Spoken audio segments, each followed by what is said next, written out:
In this video, we'll see how passwords are really cracked. Passwords are not saved as plain texts. Any website of this age on the internet uses a hashing algorithm to encrypt and manage passwords. There are many types of hashing algorithms like the SHA-1, MD5, etc. As an example for this video, let's consider Facebook. In order to log into your Facebook account, you enter your email and password and click on login. The first time you create a Facebook account, you are asked to fill in a form like this, which contains your name, your email address, and it asks you to choose a password, your birth date, and your gender. Once you click on sign up, this data is sent to the Facebook's backend database. In the Facebook's database, your name, your gender, your age, and your email or phone is saved as it is. But what about the password? As I told you, a password will never be saved as a plain text in a website's database.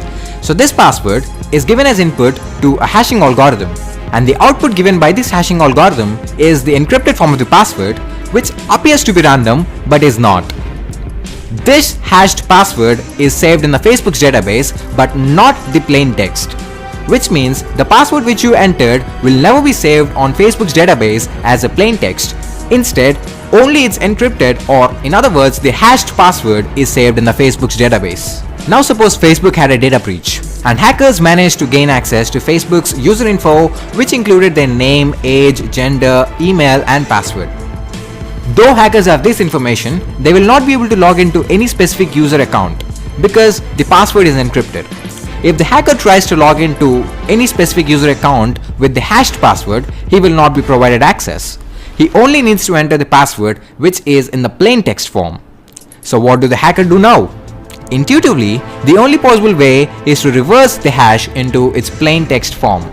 But this is highly impossible because a hash is a one-way function, and the plain text form of a hash cannot be obtained from the hash itself. That is how hashing algorithms are designed. So what now? This is when the strength of the password comes into the play. If you are using a common password like test123456, which I used earlier to sign up for Facebook, then the hacker will easily able to know the plain text form of your password from the hash string. There is something known as rainbow tables. These rainbow tables contain the password hashes of numerous commonly used passwords along with their plain text forms. So the hacker will be able to do a simple search with the password hash that he has, and if the password hash exists in the rainbow table, that means that the password is successfully cracked and we now have the password in a plain text form. Remember that rainbow tables contain the password hashes of only the passwords which are commonly used. As a reference, you can try it yourself at crackstation.net. But what if the password is not a commonly used password? In that case, rainbow tables are of no use. So there comes dictionary attack and brute force attack. Both are quite similar. In dictionary attack, you have a word list. A word list is nothing but a huge text file with loads of passwords. In this attack, the hacker writes a code which compares the password hash to be cracked with the password hash of each and every password that exists in the word list file. If any hashes match, then it means that the cracking is successful and we now have the plain text of the hashed password. Now this attack can be target specific as well, which means you can actually create your own word list targeting a specific individual, provided that you know some basic details about him and assuming that he used his basic details to frame his password. This attack can be a success or a failure based on the quality of the word list that you are using. In a brute force attack, each and every combination of letters, symbols, and numbers are converted into their hash forms and are then compared with the password hash which is to be cracked. In other words, you're literally taking every possible password that can exist, convert it into its hash, and check if the hashes match. So yes, it literally takes forever to crack a strong password using this method. However, if the computer's processing speed is fast enough, then yep, simple passwords can be cracked easily by this method. A new technique called salting is introduced by security analysts to give hackers a hard time in cracking passwords. In this technique, a specific combination of characters are inserted at specific positions of the plain text password before hashing.